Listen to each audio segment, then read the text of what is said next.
this raising of the people of desires and the people of misguidance, raising them and praising them and putting them up. Zakir Naik is the same individual, ya ikhwan, who recently said, when he was asked about suicide bombings, so much so that they found his answer so profound that his followers put his talk upon YouTube. And in this talk he says, when he's asked about suicide bombings, he said that basically there are a group of scholars who disallow it. He said, we have Al-Albani and Bin Baz and Ibn Uthaymeen, and these are scholars that disallow suicide bombings and they say it's haram. He said, however, there is another group of good scholars also that allow suicide bombings, the likes of Safar al-Hawali and Salman al-Awda. How dare you mention those names in the same breath as Ibn Baz, Ibn Uthaymeen and Al-Albani? Safar al-Hawali, the one about whom Sheikh Al-Albani said, the Khawarij al-Asriya or Kharijiyya al-Asriya, that they are the individuals who are the Khawarij of this era.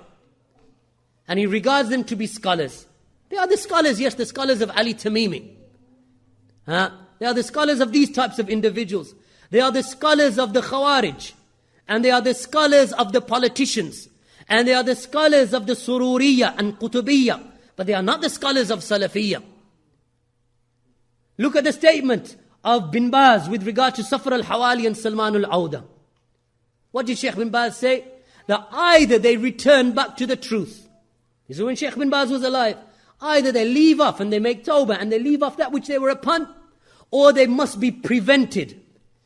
They must be prevented from giving khutab and durus and muhadarat, and their tapes should not be distributed, and their rasail should not be allowed to be distributed in our society because of the corruption that they cause.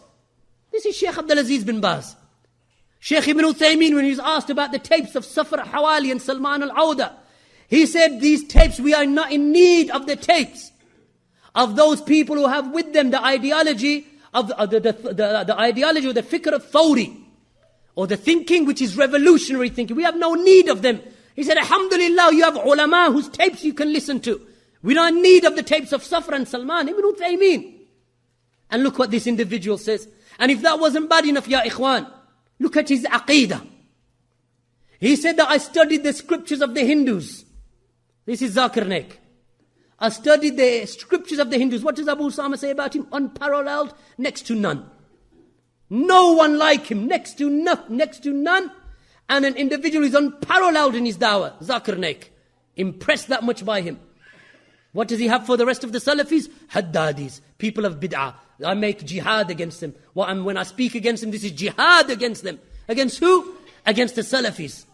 But when Zakir Naik, next to none in his da'wah, unparalleled in his da'wah. What does he say, Zakir Naik, about the Hindu scriptures? He said, I read the Hindu scriptures, and I studied Brahma, and I studied Vishnu, and I studied Shiva. These are three of the gods of the Hindus. He said, after studying them, I've realized that all of them are, in their eyes of the Hindus, they are creators. That Brahma is the name for the creator. Shiva is a name for the creator. Vishnu is a name for the creator. So therefore, if a Muslim was to say, Ya Brahma, and call upon Brahma, or call upon Vishnu, and call upon Shiva, then if a Muslim was to do that, then he has called upon Allah. This is Zakir Naik.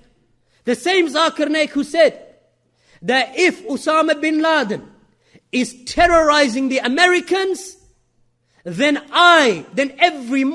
he is terrorizing the terrorists. If Osama bin Laden is terrorizing the Americans, then he is terrorizing the terrorists. So every Muslim must be a terrorist. And I am with him. With who? Osama bin Laden.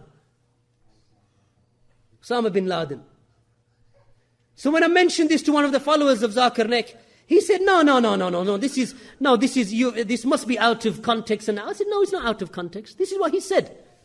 He said, no, because if it was true, the British would never allow him to come to Britain. That's his hujjah. I said, His video is present. This is what he said on his tape, on his video, in his audio. This is what he said about bin Laden. He said, no, if it was true, then the British would never give him a visa to come to London. Ya Ikhwan, this Muhammad al-Mas'ari lives in London.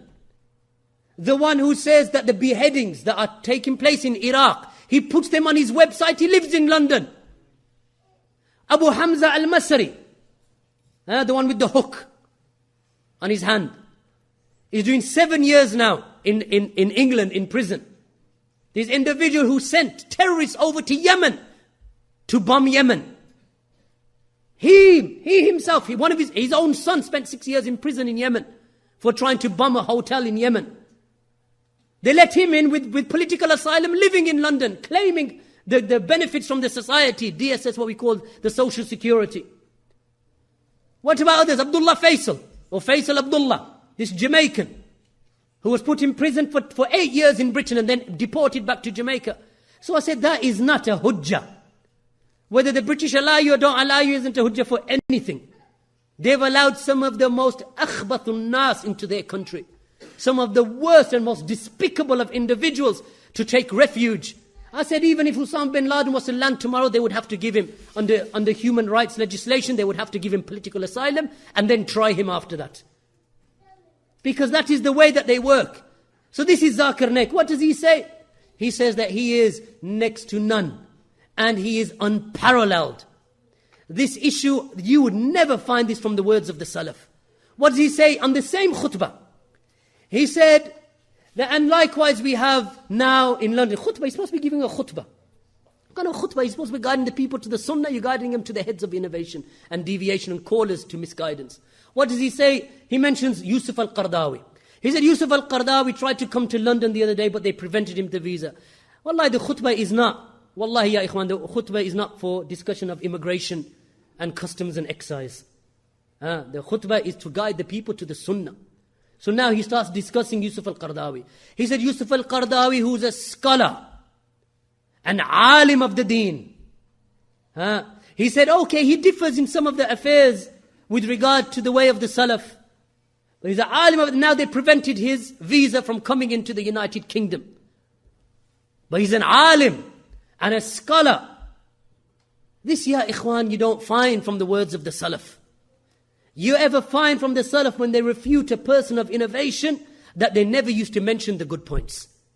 This innovation is from the innovations of the likes of Safar al-Hawali, Salman al-Auda, and the company of the Sururiyya and Qutubiyya, the followers of Sayyid Qutb.